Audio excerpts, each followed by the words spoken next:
Major powers in the West are calling on Beijing. They're urging China to step in amid the Russia-Ukraine war. China responds.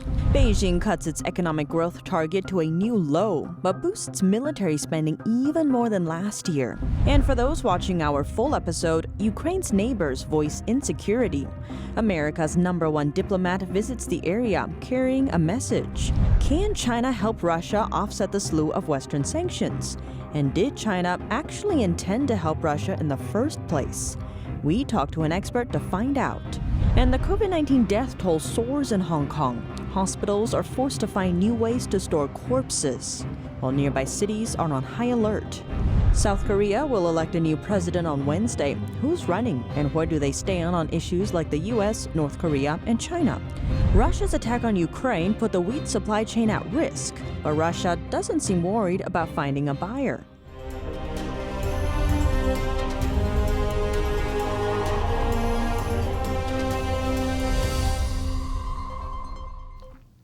Welcome to China in Focus. I'm Tiffany Meyer. Russia's attack on Ukraine enters the 12th day. Different parties are still trying to resolve the conflict with diplomacy. Secretary of State Antony Blinken talked to China's top diplomat on Saturday. Blinken is expecting China to condemn Russia, as Beijing often speaks about the sanctity of sovereignty. In an interview with CNN on Sunday, Blinken said he spent 1 hour talking to the Chinese foreign minister. You know, China speaks often about the sanctity of this principle of sovereignty.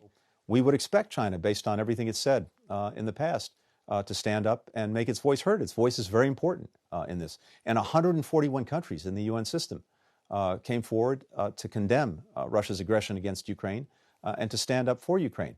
The United Nations passed a resolution last Wednesday condemning Russia's invasion. 141 countries, including the U.S., voted in favor. 35 nations, including China, Cuba, and Iran, abstained. 5 countries, including Russia, voted against. House Republican leader Kevin McCarthy is calling on Congress to speed up weapons sales to Taiwan. He tweeted saying so that Taiwan can safeguard their future against China. Ukrainian Foreign Minister Dmytro Kuleba said on Sunday that he believes the Chinese regime has significant diplomatic tools to stop Russia's invasion. China enjoys special relationship with Russia. So we expect that they will be reaching out to Russia with a very consistent and strong message that this war is also against the interests of China. Kuleba's remarks came amid reports that Chinese officials knew of Russia's plan to attack Ukraine in advance and had asked Putin to delay the attack until after the Beijing Winter Olympics. Some analysts also suggest that Moscow's invasion wouldn't be able to continue without the support from Beijing. The European Commission is taking a new approach towards ending Russia-Ukraine violence.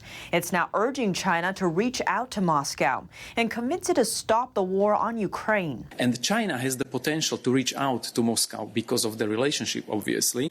And we would like China to use its influence to press for a ceasefire and to make Russia to stop the brutal, unprecedented shelling and killing of civilians in Ukraine. Australia is joining the call too. No country will have a bigger impact on concluding this terrible war in Ukraine than China. But so long as they have a bet each way on this, then I fear the bloodshed will continue. China's foreign minister said on Monday that his country is willing to take up the mediator job. Minister Wang Yi said China is willing to play a constructive role in urging peace talks, adding that China is also willing to work together with the international community to launch required mediation. Wang referred to Russia as China's most important strategic partner. He described Beijing's ties with Moscow as one of the most crucial bilateral relationships in the world. Minister Li went on to call the friendship between citizens of the two countries rock solid. Beijing has been walking a fine line when it comes to its stance on the war. Unlike the West, Beijing is not slapping sanctions on Russia. It refuses to denounce the invasion of Ukraine, despite pressure from the West. The country also abstained from a recent United Nations vote on condemning Russia. On top of that, Beijing has lifted wheat trade restrictions with Russia and signed a new energy deal with the country. But at the same time, two China-backed banks suspended business in Russia. That's as far-reaching sanctions from the U.S. and Europe hit Russia's economy. Australian Prime Minister Scott Morrison described the relationship between Russia and China as opportunistic and said the situations in the Taiwan Strait and Ukraine are completely different. I would describe it more of an instinctive relationship, an opportunistic relationship, rather than a strategic one. China and Russia have got a fairly interesting history in terms of their engagement, and I don't think anything has changed about that. I wouldn't for a moment seek to draw any parallels between the situation in the Taiwan Strait and Ukraine. I think these situations are entirely different, and the responses that would be expected in the Taiwan Strait would be completely different to what has occurred in Ukraine. Morrison condemned Russia's invasion of Ukraine and criticized Beijing's failure to condemn it. He warned of a new arc of autocracy, instinctively aligning to challenge and reset the world order in their own image. Speaking to the Lowy Institute think tank, he said Australia is facing its most difficult and dangerous security environment in 80 years. Australia last week promised Ukraine nearly £40 million in missiles, ammunition, and other military hardware to fight Russian invaders. China's economic growth is taking a hit. The country cut its annual economic growth target to its lowest level in decades. This as Russia's invasion of Ukraine pushed up oil prices. Premier Li Keqiang spoke on Saturday, giving a speech at the opening session of the National People's Congress, the Chinese regime's top decision-making body. Li explained that this year's goal for economic growth is about 5.5%. He added that achieving it would require arduous efforts. The goal is already down from last year's more than 8% goal. The regime's latest work report was released ahead of Li's speech. It details the central government's goals and progress. The document noted that global commodity prices are surging, but made no mention of the reason behind the jump: Russia's attack. Growth forecasts from the International Monetary Fund and private sector economists paint a bleak picture for China's economy, estimating a growth rate as low as 4.3% this year. Despite China's modest economic growth forecast, the communist regime will spend 7.1% more on defense this year, reaching a total of $229 billion. That's according to figures released on Saturday, and an expert says the real number may be even higher. $229 billion. That's almost one-third of U.S. defense spending, and 9 times that of its neighbor Taiwan.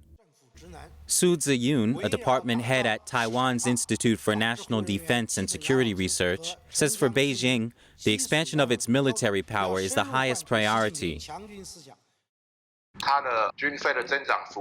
According to my personal research, China's military spending has doubled since Xi Jinping came to power in 2012. Li Zhengxiu, an expert at Taiwan's National Policy Foundation, says the Chinese regime's real defense budget is likely higher than the official numbers. The Chinese budget, especially the defense budget, has never been transparent. The money is scattered among different areas. For example, part of certain universities' budget for scientific research and development is actually used for military equipment. So many think that the actual amount may be much higher than what is announced. The regime has the world's largest standing military, with 3 million personnel, while the U.S. has 1.4 million active troops. But the Chinese regime still falls short in other areas. For example, it has 2 active aircraft carriers, compared with 11 in the U.S. And the U.S. also owns the world's most cutting-edge military equipment and technology. Kuo Yu-jun, a security expert at Taiwan's National Sun Yat-sen University, says Beijing is forced to spend more on research and development in light of the China-U.S. technology war. Beijing's defense spending this year is under closer scrutiny from the international community. That's as Russia's invasion of Ukraine sparks speculation that China might be more likely to attempt a takeover of Taiwan if it sensed a lack of resolution from the U.S. and its allies. And that's all for today's China in Focus on YouTube. We are now sharing a shortened version of our program on YouTube. That's after being demonetized for a year. Full episodes can be watched on our partner platform, Epoch TV. To sign up for a 14-day free trial, please click the link down below. Thanks for watching China in Focus. I'm Tiffany Meyer, and see you tomorrow.